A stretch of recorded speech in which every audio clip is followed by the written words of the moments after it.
أعوذ بالله السميع العليم من الشيطان الرجيم من همزه ونفخه ونفسه بسم الله الرحمن الرحيم من ذا الذي يقرض الله قرضا حسنا فيضاعفه له أضعافا كثيرا والله يقبض ويبسط وإليه ترجعون.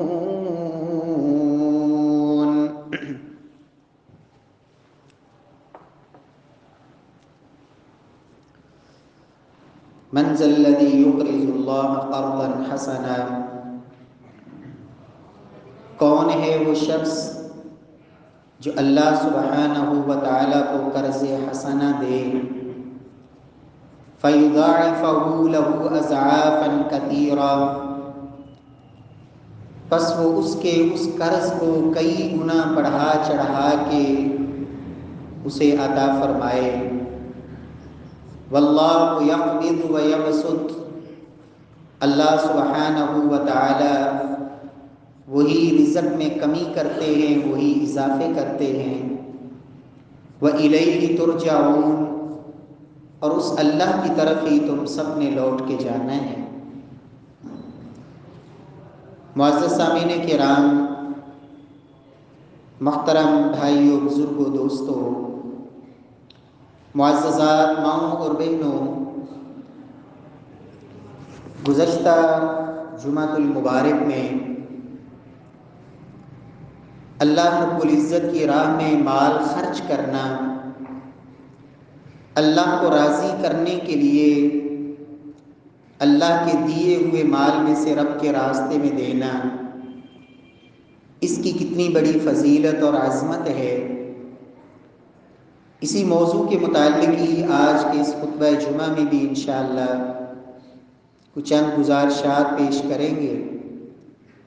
دعا ہے کہ رب العالمین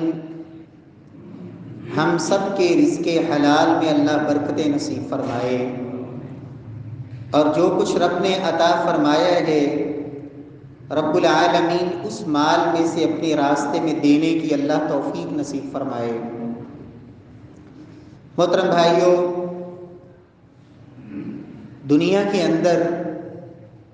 اگر کوئی انسان کسی انسان سے قرض کا مطالبہ کرے، قرض مانگنے والا اگر اس کے بارے میں یہ یقین ہو کہ یہ واپس کر دے گا،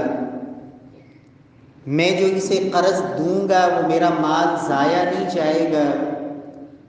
یہ میرا مال لے کے بھاگ نہیں جائے گا، یہ مجھے دے دے گا، تو انسان اس کو خوشی سے قرض دے دیتا ہے، اس لیے کہ اسے یقین ہے کہ میرا پیسہ مجھے مل جائے گا. اور اگر پیسہ مانگنے والے کے بارے میں یہ بھی یقین ہو کہ یہ کوئی فقیر یا کنگال یا غریب قسم کا آدمی نہیں ہے کہ جو کوشش کے باوجود بھی ممکن ہے واپس نہ کر سکے، بلکہ یہ تو مالدار آدمی ہے، ابھی اسے ضرورت پیش آئی ہے، آنے والے وقت میں یہ بڑی آسانی سے واپس کر سکتا ہے، انسان کے لیے اسے قرض دینا اور آسان ہو جاتا ہے. اور اگر کسی شخص کے بارے میں یہ پتا ہو کہ میں اسے جو قرض دوں گا یہ میرے اس پیسے کو تجارت میں لگائے گا، وہ میرا مال اتنا نہیں رہے گا بلکہ اس میرے مال میں اضافہ ہوگا، پھر انسان اور بھی خوشی سے قرض دیتا ہے، اس لیے کہ اسے پتہ ہے کہ میرا مال بڑھے گا، اس میرے مال میں اضافہ ہوگا، اس شخص کا کاروبار اچھا ہے، میرا سرمایہ صحیح جگہ پہ لگے گا. اور اگر چوتھے نمبر پر کسی کے بارے میں یہ بھی پتا ہو کہ میں اسے جو قرض دوں گا یہ صرف میرا قرض ہی بڑھا چڑھا کے واپس نہیں کرے گا، بلکہ مجھے اس سے اور بھی بہت سارے فوائد ملیں گے، اور اس کی جناب سے، اس کی طرف سے میرے لیے وہ ہدایہ، وہ تحائف اور وہ کچھ مجھے ملے گا جو میں تصور بھی نہیں کر سکتا۔ تو میرے پیارے بھائیوں، وہ پھر کبھی قرض کو روکتا نہیں۔ امام ابن قیم رحمۃ اللہ علیہ بڑی ایک خوبصورت بات لکھتے ہیں، کہتے ہیں کہ لوگوں، اللہ رب العزت یہ کہہ رہے ہیں کہ لوگوں، کون ہے جو اللہ کو قرض دے؟ من ذا الذی یقرض اللہ قرضا حسنا،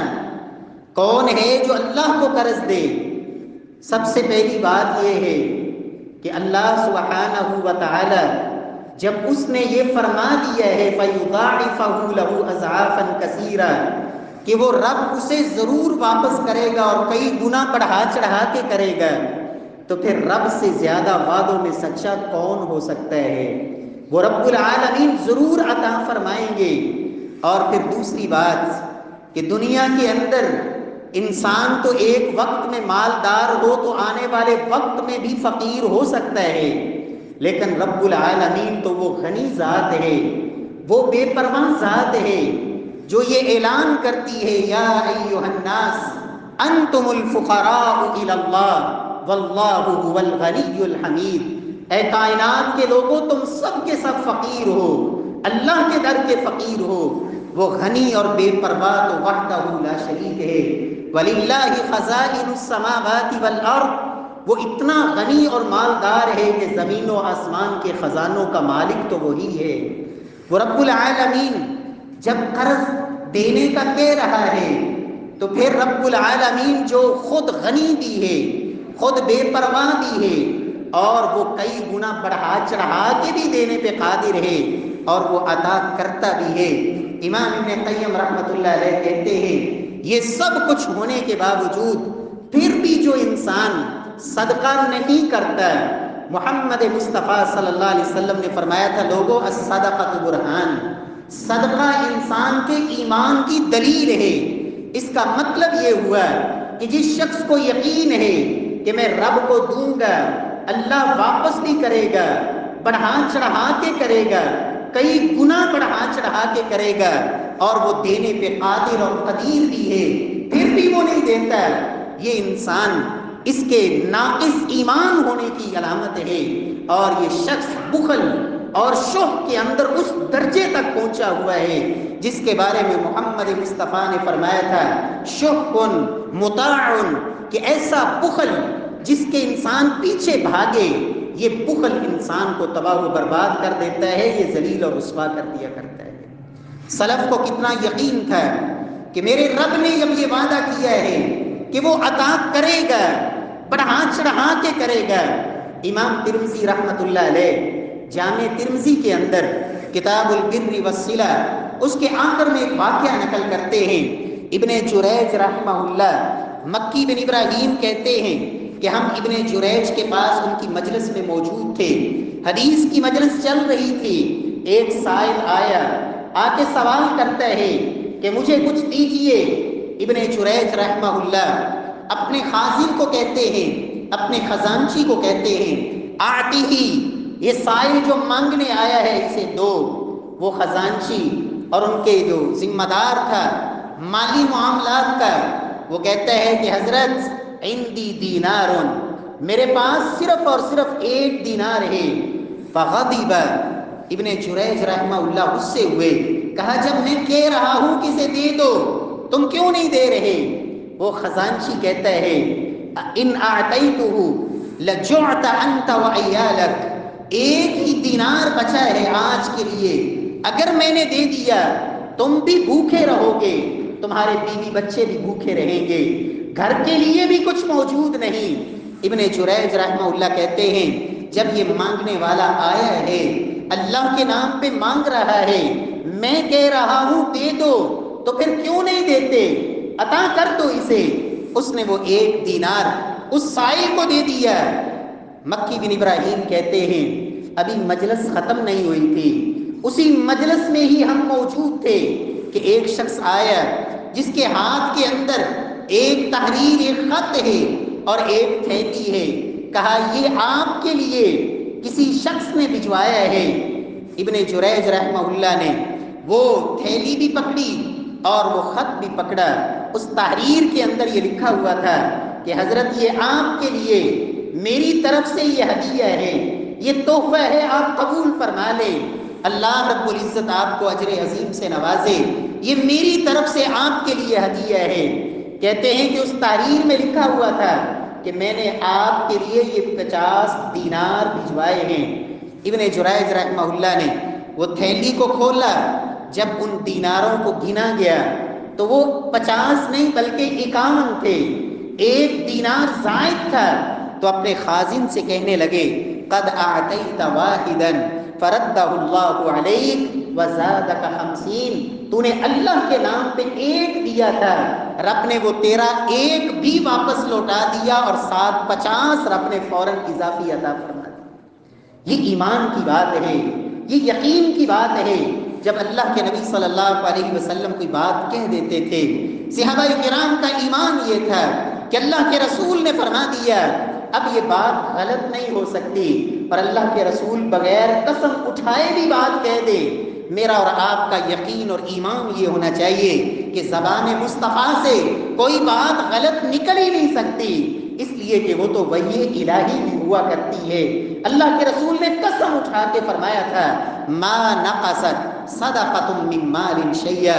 لوگوں اللہ کی قسم صدقہ کرنے سے کبھی بھی مال میں کمی نہیں ہوتی۔ وہ تمہیں کمی نظر آ بھی رہی ہو کہ مال کم ہو گیا ہے، لیکن اللہ کی طرف سے اس میں برکتیں اتنی آتی ہیں، اللہ کی طرف سے آنے والی مصیبتیں اتنی ٹال دی جاتی ہیں، آنے والی آزمائشوں سے اتنی سے بچا لیا جاتا ہے کہ وہ تمہارا تھوڑا مال ہی کئی گنا مال سے زیادہ اللہ اس کے اندر برکات عطا فرما دیتے ہیں۔ پیارے بھائیوں، رب العالمین ہم سب کو بھی توفیق عطا فرمائے اللہ کی راستے میں خرچ کرنے کی۔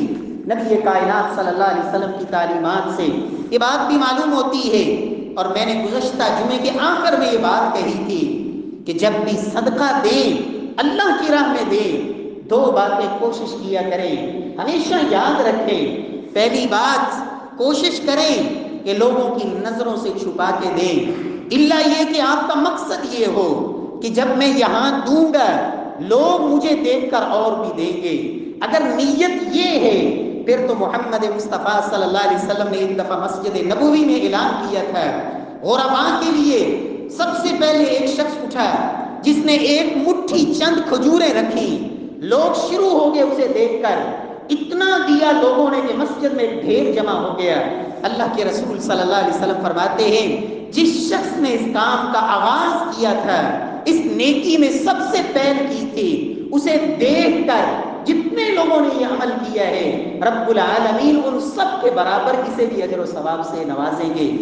نبی کائنات صلی اللہ علیہ وسلم کی تعلیم یہ ہے، فرمایا کل قیامت والے دن کچھ لوگ ایسے ہوں گے جن کو رب کائنات اپنے عرش عظیم کا سایہ نصیب فرمائیں گے، اور ان میں ایک خوش نصیب وہ بھی ہوگا من تصدق بصدقہ فاخفاها حتى لا تعلم شماله ما تنفق يمينه، خفیہ صدقہ کرنے والا، چھپا کے صدقہ کرنے والا، تاکہ لوگوں کو پتہ نہ چلے، کسی کو خبر نہ ہو، ریاکاری سے بچتے ہوئے، دکھلاوے سے بچتے ہوئے اللہ کی رضا کے لیے۔ فرمایا کل قیامت والے دن رب العالمین جن کو اپنے عرش کا سایہ نصیب فرمائیں گے ان میں ایک خوش نصیب یہ بھی ہوگا۔ رب العالمین توفیق نصیب فرمائے۔ اس لیے پہلی بات کوشش کیا کریں کہ چھپا کے صدقہ کریں، خفیہ طور پر جو اصل محل ہے وہاں تک پہنچا دیں، اجر اللہ نے دینا ہے، رب کو راضی کرنا ہے، کوئی دکھلاوا اور ریاکاری مقصود نہ ہو۔ اور دوسری بات کہ جب بھی صدقہ دیں تو دل کی خوشی کے ساتھ، فراخ دلی کے ساتھ۔ رب العالمین تو دلوں کو دیکھتے ہیں، رب العالمین یہ نہیں دیکھتے کہ تمہارا مال کیسا ہے، تمہاری شکل کیسی ہے، تمہارے چہرے کیسے ہیں۔ رب العالمین تو یہ دیکھتے ہیں کہ دل کی کیفیت کیا ہے، دل کے اندر تڑپ کتنی ہے، دل کے اندر جذبہ کیا ہے، شوق اور ولولہ کیا ہے۔ صحابہ کرام رضوان اللہ علیہم اجمعین ان کا یہ مزاج مبارک تھا، جب رب کے لیے دیتے بہترین چیز دیتے، اور اللہ کو راضی کرنے کے لیے اپنے مال میں سے سب سے خوبصورت چیز کا انتخاب کرتے، قیمتی چیز کا انتخاب کرتے، تاکہ یہ ہمیں پسند ہے، یہ رب کو بھی پسند آئے گی۔ پیارے بھائیوں، اور دل کی خوشی کے ساتھ کیا انداز ہوتا ہے اللہ کی راہ میں دینے کا۔ امام ابو داؤد رحمہ اللہ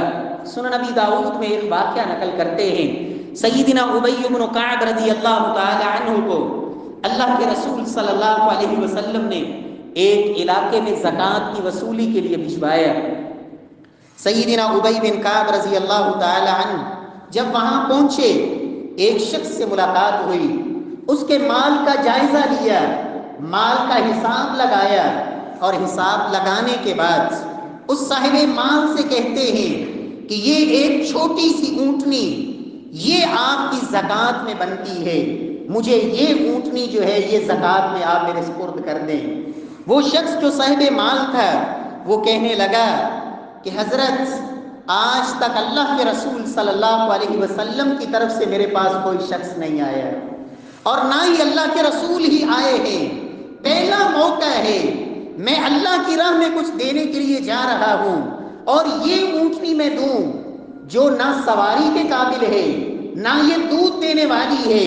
نہیں، میں یہ نہیں دوں گا۔ وَلَكِنْ هَذِهِ نَاقَةٌ فَطِيَّةٌ عَظِيمَةٌ سَمِينَةٌ فَخُذْهَا، بلکہ میرے مال کے اندر یہ اونٹنی جو سب سے عظیم بھی ہے، سب سے خوبصورت بھی ہے، سب سے زیادہ مہنگی اور قیمتی بھی ہے، سواری کے بہترین قابل ہے، دودھ دینے والی بھی ہے، فَخُذْهَا، آپ یہ لے کے جائیے، مجھے راحت اس میں ہوگی، میری خوشی یہ ہے کہ یہ مال اللہ کے رسول کی بارگاہ میں پہنچے۔ سیدنا ابی بن کعب رضی اللہ تعالیٰ عنہ فرماتے ہیں کہ نہیں، ایسا نہیں ہو سکتا، میری ذمہ داری یہ ہے، میری ڈیوٹی یہ ہے کہ جتنا مال آپ کے اوپر فرض ہے میں اتنا ہی دوں گا، اس سے زائد میں لینے کا حق نہیں رکھتا۔ ہاں، ایک صورت ہے کہ تم اب میرے ساتھ چلو، اللہ کے رسول کی مجلس میں پہنچو، اپنی یہ اونٹنی بھی ساتھ لے لو، اللہ کے رسول کو دکھاؤ، اگر نبی کائنات صلی اللہ علیہ وسلم قبول کر لیں تو ان کی مرضی، میں اس طرح نہیں لے سکتا۔ یہ شخص سیدنا ابی بن کعب رضی اللہ تعالیٰ عنہ کے ساتھ اللہ کے رسول کے پاس گیا، سفر کر کے گیا، نبی کائنات صلی اللہ علیہ وسلم کی مجلس میں جا کے پہنچا، اور جا کے کیا کہتا ہے، یا نبی اللہ، اے اللہ کے نبی صلی اللہ علیہ وسلم، اتانی رسولک لیأخذ منی صدقہ مالی وأیم اللہ ما قام فی مالی رسول اللہ صلی اللہ علیہ وسلم ولا رسولہ قط قبلہ۔ اے اللہ کے رسول صلی اللہ علیہ وسلم، یہ آپ کا قاصد میرے پاس پہنچا زکوٰۃ اور صدقات کی وصولی کے لیے، اللہ کے رسول صلی اللہ علیہ وسلم آج سے پہلے نہ کبھی آپ نے مجھ سے مطالبہ کیا، نہ کوئی قاصد آپ کا میرے پاس پہنچا۔ اے اللہ کے رسول صلی اللہ علیہ وسلم، فجمعت له مالی، میں نے سارا مال اس کے سامنے پیش کر دیا، اور میں نے کہا کہ یہ سب سے عمدہ اونٹنی آپ قبول کیجئے، لیکن اس نے انکار کر دیا ہے۔ اللہ کے رسول صلی اللہ علیہ وسلم فرماتے ہیں کہ میرے صحابی، حق تو تیرے اوپر اتنا ہی ہے جتنا ابی بن کعب نے کہا ہے، لیکن اگر تیری تمنا یہ ہے، تیری آرزو یہ ہے، تیری خوشی یہ ہے کہ میں بہترین ہی دینا چاہتا ہوں، تو ٹھیک ہے، ہم قبول بھی کرتے ہیں، اور تیرے لیے اللہ سے برکت کی دعائیں بھی کرتے ہیں کہ رب العالمین تیرے مال میں برکتیں ڈال دے۔ میرے پیارے بھائیوں، صحابہ کرام رضوان اللہ علیہم مجمعین جب رب کی راہ میں دیا کرتے تھے تو دل کی خوشی سے دیا کرتے تھے، چاہت اور تڑپ سے دیا کرتے تھے۔ بعض شارحین نے یہ بات بھی لکھی ہے کہ اس کے اگلے سال جب کسی صحابی کے پاس زکوٰۃ کی وصولی کے لیے جایا گیا تو جس صحابی کا ایک سال پہلے زکوٰۃ کے اندر صرف ایک چھوٹی سی اونٹنی بنتی تھی، رب نے مال میں اتنی برکت ڈالی کہ ایک سال کے بعد صرف جو زکوٰۃ کے اندر اس کی اونٹنیاں بنی وہ 30 کے قریب اونٹنیاں تھی جو اس نے زکوٰۃ میں ادا کی۔ میرے پیارے بھائیوں، یہ رب کے وعدے ہیں، من ذا الذی یقرض اللہ قرضا حسنا فیضاعفہ لہ اضعافا کثیرا، کون ہے جو رب کو قرض دے، رب العالمین اسے کئی گنا بڑھا چڑھا کے عطا فرمائیں گے۔ پیارے بھائیوں، نبی کائنات صلی اللہ علیہ وسلم کا فرمان یہ بھی ہے کہ صدقات رب العالمین صرف بڑھا چڑھا کے عطا نہیں کرتے، بلکہ صدقے کی وجہ سے کئی بیماریوں کو اللہ ٹال دیتے ہیں۔ بیماریوں میں مبتلا شخص کو رب العالمین صدقے کی وجہ سے اللہ شفا نصیب فرما دیتے ہیں۔ اور اللہ کے رسول کی یہ تعلیم ہے۔ سیدنا ابو امامہ کہتے ہیں رسول اللہ صلی اللہ علیہ وسلم نے فرمایا داؤ مرضاکم بالصدقہ واعدوا للبلاء الدعاء، لوگوں اپنے بیماروں کا علاج صدقے سے کیا کرو۔ آج کوئی بھی شخص بیمار ہے، پیارے بھائیوں، علاج کروانا یہ کوئی منع نہیں ہے،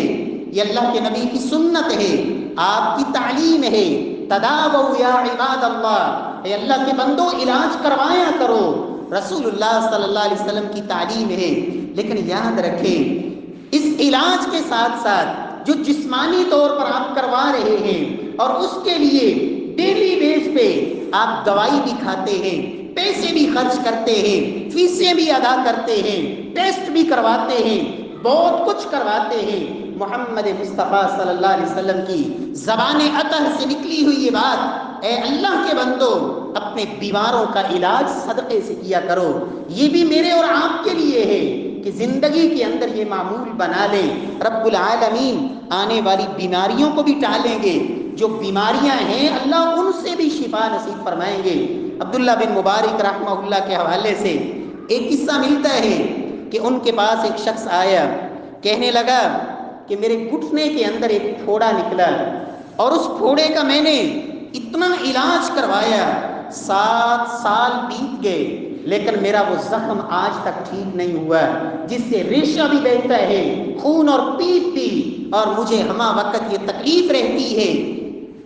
تو امام حاکم رحمہ اللہ اسے فرماتے ہیں کہ آپ ایسا کرو کہ کوئی جگہ تلاش کرو جہاں لوگوں کو پانی کی ضرورت ہو، آپ لوگوں کے لیے پانی پینے کا انتظام کر دو۔ تو امام عبداللہ بن مبارک رحمہ اللہ فرماتے ہیں کہ اس شخص نے اپنے گھر کے باہر لوگوں کے لیے پینے کے صاف پانی کا انتظام کر دیا، لوگ وہاں سے پانی لیتے ہیں۔ فرماتے ہیں ابھی چند دن ہی نہیں گزرے، ففعل الرجل، اس شخص نے جو ہی یہ کام کیا چند دنوں کے اندر فبرأ، رب العالمین نے اس شخص کی وہ بیماری جس کا علاج وہ مختلف اطباء سے، حکماء سے 7 سال سے کروا رہا تھا، رب العالمین نے اس بیماری سے اسے شفا یاب فرما دیا۔ پیارے بھائیوں، رب العالمین ہم سب کو بھی توفیق نصیب فرمائے۔ امام حاکم رحمہ اللہ ان کا بھی اس حوالے سے قصہ معروف ہے، اس بارے میں ایک مستقل کتاب موجود ہے کہ صدقے کی وجہ سے رب العالمین نے جن لوگوں کو بیماریوں سے شفا یاب فرمایا، مستقل ایک کتاب موجود ہے، بڑے بڑے اس میں واقعات موجود ہیں۔ امام حاکم رحمہ اللہ جن کی حدیث کی ایک بڑی معروف کتاب بھی ہے المستدرک علی الصحیحین، بڑی شاندار کتاب ہے۔ امام حاکم رحمۃ اللہ علیہ خود ان کا واقعہ کہ چہرے پر ان کے دانے نکل آئے، بڑے خطرناک قسم کے دانے اور زخم بننا شروع ہو گئے، بڑا علاج کروایا، فائدہ نہیں ہو رہا، بڑے پریشان ہیں۔ اور یہ اللہ رب العزت کا نظام ہے، رب العالمین بس اوقات اپنے نیک لوگوں کو بھی، اللہ والوں کو بھی جو رب کے بڑے قریب ہوتے ہیں، اللہ کی طرف سے ان پر بھی آزمائشیں آ جایا کرتی ہیں۔ نبی کائنات صلی اللہ علیہ وسلم نے تو فرمایا تھا لوگوں سب سے بڑھ کے دنیا میں آزمائشیں اللہ نے نبیوں پہ اتاری، سب سے بڑھ کے، پھر جس قدر انسان کا ایمان مضبوط ہوتا ہے اسی قدر دنیا میں آزمائش بھی بڑی آتی ہے۔ اور بس اوقات یہ بھی ہوتا ہے کہ ان آزمائشوں کی وجہ سے رب العالمین نہ صرف یہ کہ انسان کے گناہ معاف فرماتے ہیں، بلکہ رب العالمین ان آزمائشوں کی وجہ سے اللہ جنت کے اندر بلند درجات بھی نصیب فرماتے ہیں۔ امام حاکم رحمہ اللہ پریشانی آ گئی، چہرے پہ زخم بن گئے، دانے پڑتے ہی جا رہے ہیں، بڑے پریشان ہیں۔ اپنے استاد امام ابو عثمان صابونی رحمہ اللہ ان سے درخواست کرتے ہیں کہ حضرت میرے لیے جمعے کے خطبے میں میرے لیے دعا فرمانا، رب العالمین مجھے شفا نصیب فرما دے۔ امام ابو عثمان صابونی رحمہ اللہ جو امام حاکم کے استاد تھے، انہوں نے خطبہ جمعے کے اندر امام حاکم کا نام لے کر ان کے لیے دعا کی۔ کہ سب لوگ دعا کریں رب العالمین حاکم کو شفا نصیب فرما دے۔ فرمایا ممکن ہے اللہ کسی کی آمین کو قبول کر لے اور رب العالمین اسے شفا نصیب فرما دے۔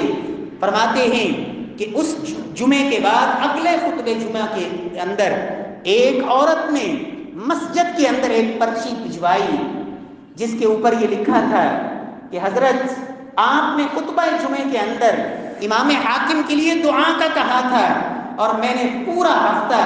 امام حاکم کے لیے رات کو اٹھ اٹھ کے دعائیں کی ہیں کہ یا اللہ حاکم کو شفا نصیب فرمایا تاکہ وہ تیرے دین کا اور کام کرے۔ اے اللہ اس سے زیادہ دین کا کام لے اور اسے صحت یاب فرما دے، اس کی زندگی میں برکتیں فرما دے۔ وہ عورت کہتی ہے کہ مجھے خواب میں یہ دکھایا گیا کہ حاکم کو کہو کہ صدقہ کرے، رب العالمین اسے شفا نصیب فرمائیں گے۔ تو آپ میری طرف سے حاکم کو یہ پیغام بھجوا دیں کہ وہ اپنے مال میں سے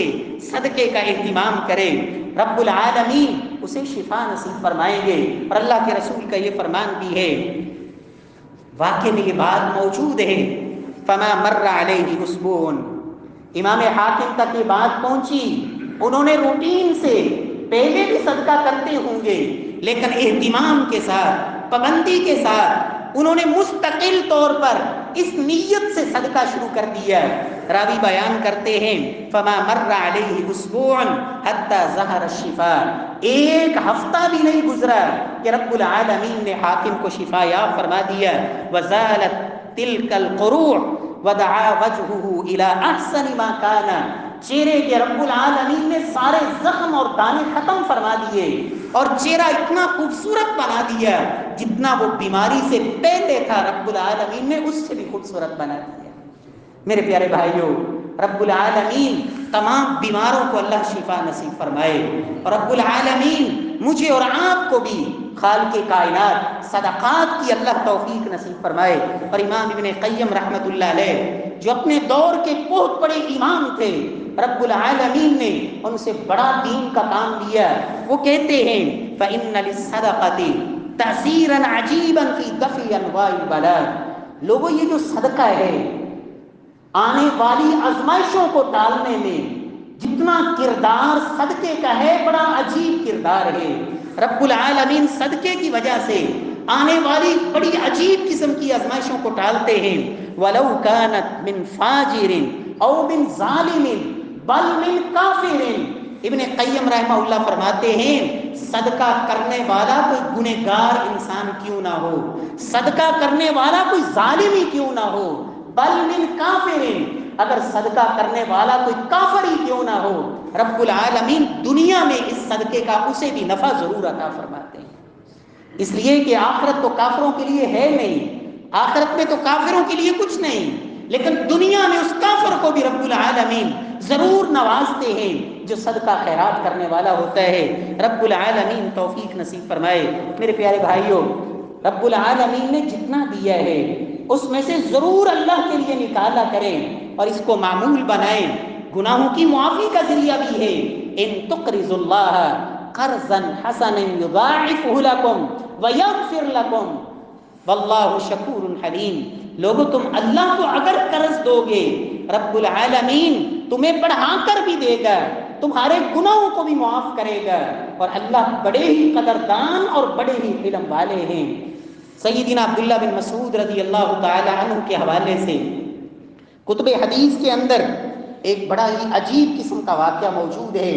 لیکن جب سند صحیح سے موجود ہے، شیخ البانی رحمہ اللہ نے صحیح الترغیب میں اسے نقل کیا ہے، تو سبق کے لیے بیان کرنے میں کوئی حرج نہیں، ممکن ہے رب العالمین ہمیں بھی شوق پیدا فرما دے۔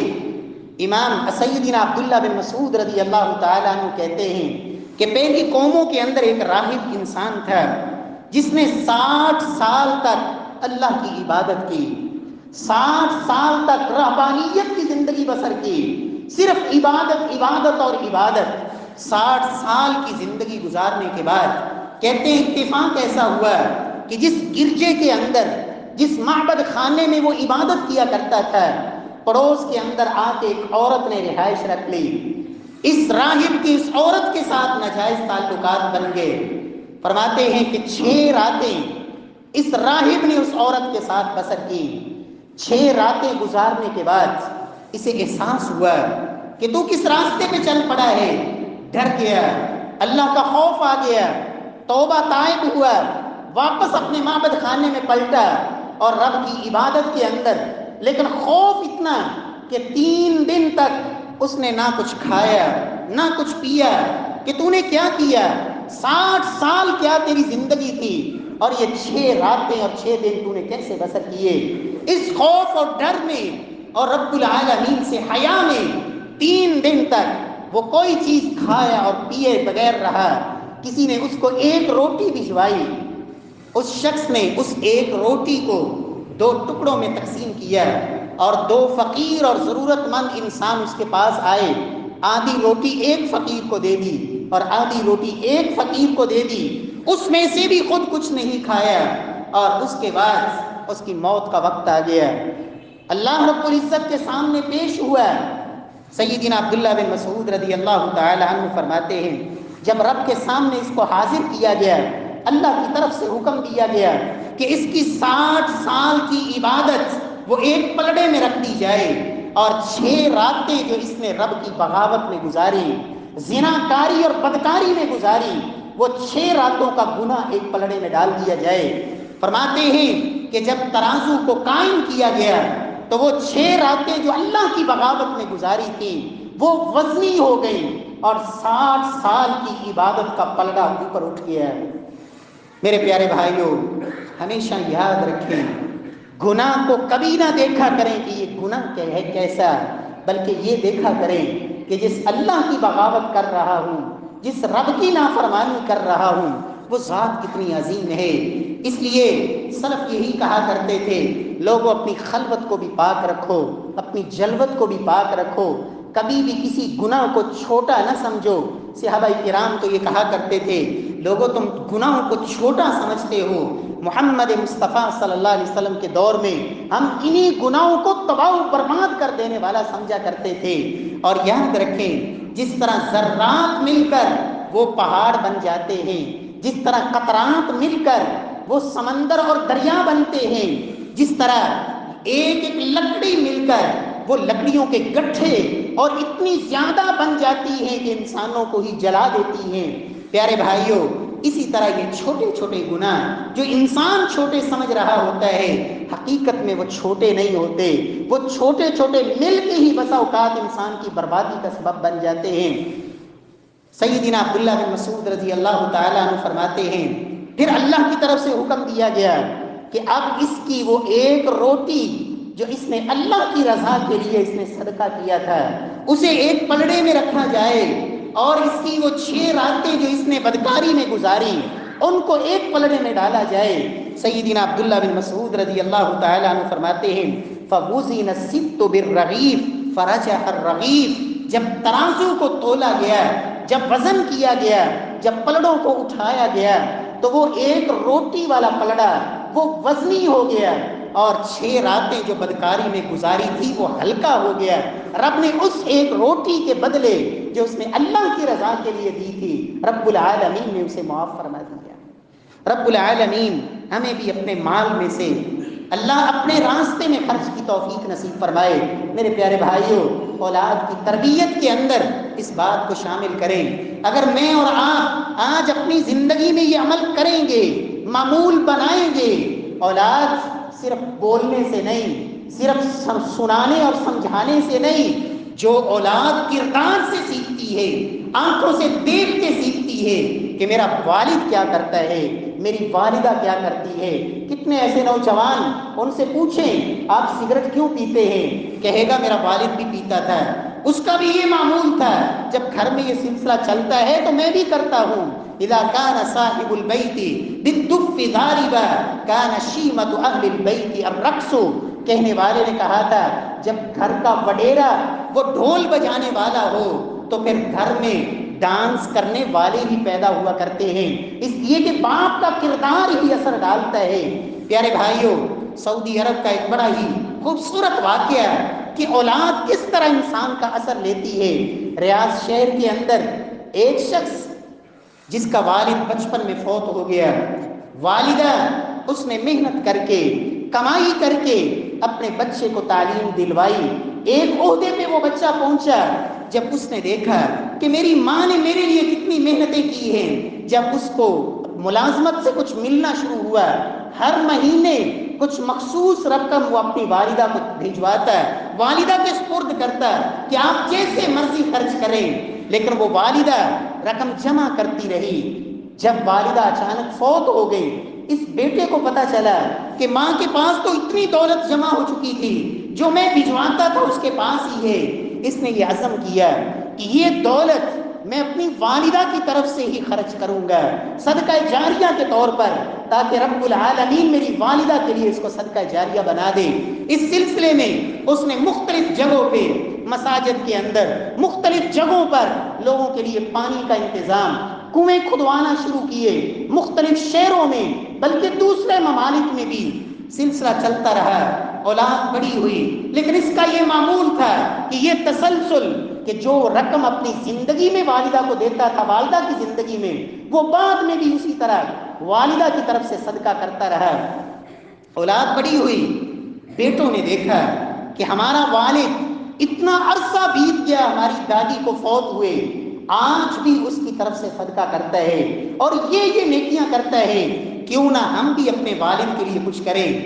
ایک بیٹے نے اپنے خرچ میں سے جو والد سے ملتا تھا اس کو جمع کرنا شروع کیا، اور وہی پیسے جمع کر کے اپنے محلے کی مسجد کے باہر پانی کا انتظام کیا، صاف پانی پینے کے لیے لوگوں کا انتظام کر دیا. یہ والد اس نے دیکھا تو سوچ آئی، پریشان ہو گیا کہ میں نے اتنے شہروں میں پانی کے انتظامات کیے، لیکن میں تو غافل ہی رہا، اپنے محلے کی مسجد اس کے باہر انتظام نہ کر سکا، یہ نیکی تو کوئی اور لے گیا. تو مسجد میں گیا، امام سے پوچھا، خطیب سے پوچھا کہ یہ پانی کا انتظام کس نے کیا ہے؟ اس شخص نے بتایا، فاعل الخیر ابنک، یہ خیر کا کام کرنے والا آپ کا ہی بیٹا ہے، آپ کے ہی بیٹے نے یہ کام کیا ہے. باپ حیران ہوا کہ بیٹے نے کہاں سے کر دیا. بیٹے کو پوچھا کہ بیٹا یہ آپ نے کہاں سے لیے پیسے اور یہ سوچ کیسے پیدا ہوئی؟ بیٹے نے کہا، ابا جان، جو آپ مجھے خرچ دیتے تھے میں نے اسی کو جمع کیا، اور مجھے سوچ اس طرح بنی کہ جب میری دادی کو فوت ہوئے اتنا عرصہ ہو گیا اور میرا والد اسے نہیں بھولا، اس کی طرف سے کرتا ہے، میں کیوں نہ اپنے والد کے لیے بھی کچھ کروں. میرے پیارے بھائیوں، رب العالمین ہمیں بھی توفیق نصیب فرمائے. یہ ایک سلسلہ ہونا چاہیے صدقہ جاریہ کا، اور اللہ کے رسول صلی اللہ علیہ وسلم کا فرمان ہے، جب انسان فوت ہوتا ہے نیکیوں کا سلسلہ ختم ہو جاتا ہے. فرمایا 3 صورتوں میں نیکی کا سلسلہ چلتا رہتا ہے، ان میں ایک ہے من صدقۃ جاریہ، صدقہ جاریہ. اور صدقہ جاریہ کی مختلف اقسام ہیں. سعودی عرب کے مفتی اعظم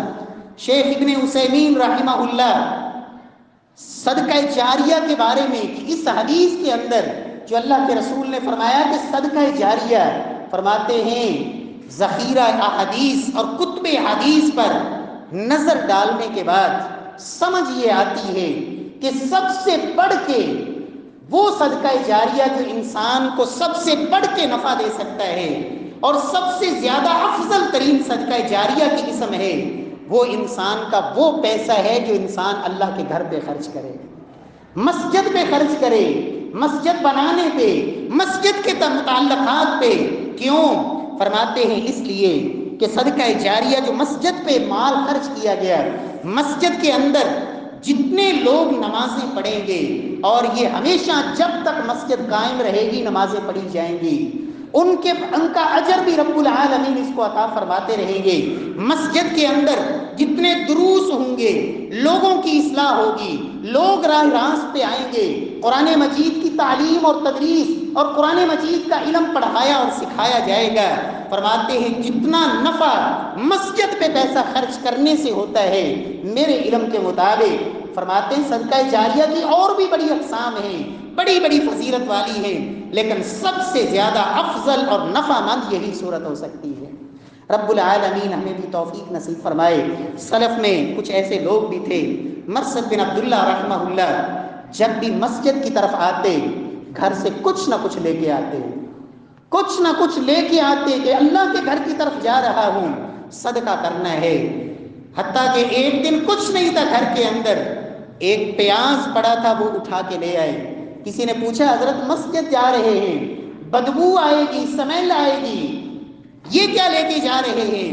کہا اللہ کے رسول نے یہ فرمایا تھا، اور مجھ تک یہ حدیث پہنچی کہ قیامت والے دن جب کوئی سایہ نہیں ہوگا تو یہ صدقہ بندہ مومن کے لیے سایہ ہوگا۔ آج میرے گھر میں کچھ نہیں تھا اور میں نے کہا اگر نہیں ہے، ایک پیاز تو پڑا ہے، میں یہی لے کے جا رہا ہوں تاکہ یہی صدقہ کر دوں۔ اللہ رب العزت ہم سب کو بھی توفیق نصیب فرمائے، اللہ دین کے کاموں میں اور خیر کے سلسلوں میں رب العالمین ہمارے مال کو قبول فرما لے۔ واقول قولی ھذا وآخر دعوانا الحمدللہ۔